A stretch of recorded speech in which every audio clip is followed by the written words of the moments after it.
Now let me grab just a little bit of 0.25 millimeter fiber optic. Oh, I almost didn't think I had any. This fiber optic is from the FiberOpticStore.com.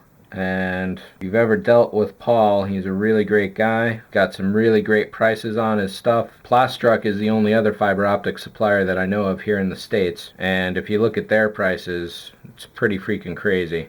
Paul has some really nice sampler packs, project reels, hundreds of feet, few feet, whatever you need, he's got a fiber optic patch for you. Pull this piece back out. Alright, so the back in place, held in place here, presuming that this is glued down. And what I need for this to do, thread into the hole through the bottom. And it has. Hey, sweet. Whether that's going to work out for all 140 of these, that's another question. I think there's some 140 holes. Once it's through, it's going to be easy to pull it, but definitely nervous about trusting this. 0.25 is a little small for those holes. Expect 0.5 though is going to be too thick for this application. Being twice as thick, it's going to crowd up the area a lot more. It's going to be more difficult to fit all of it through. Amen, it's too thick for the holes, except for the bottom hole. However, there's not enough room for it to bend, get out of the way. So I'll use 0.25 for that.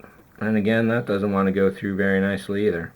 And I'm in danger of breaking this piece off. Not that the legs are absolutely necessary, however, they do help. Now technically I could certainly thread this entire piece before I put the back on and before I glue it down. However, that's going to waste a lot of fiber optics. I'd rather do this in place so I can go from the front to the tube where the LED is stored and get the exact length needed rather than chopping, say, a random foot or whatever length I want off of this and then trim all of that off, because all of that fiber optic will be pretty much wasted. There may not be another way though. Looks like there are two different size holes here. The top ones are all 0.25, 0.35.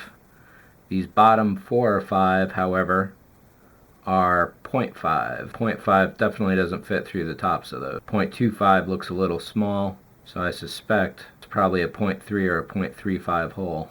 All I'm really doing by this is making sure that holes are clear enough to be able to let the fiber optics through. When I put the paint on, when you put the paint on, sealer, the primer, all of that stuff definitely makes things smaller with a tighter fit. And that was why I tried not to paint these as much as possible. Though I did do at least one black pass. Yeah, I do think that I'm going to have to thread all these first. The back area, the inside, is simply going to be too tight to allow for free-flowing fiber optics. Which isn't to say that some other areas aren't going to work, like the freezer tube walls. Those should be very, very easy to do.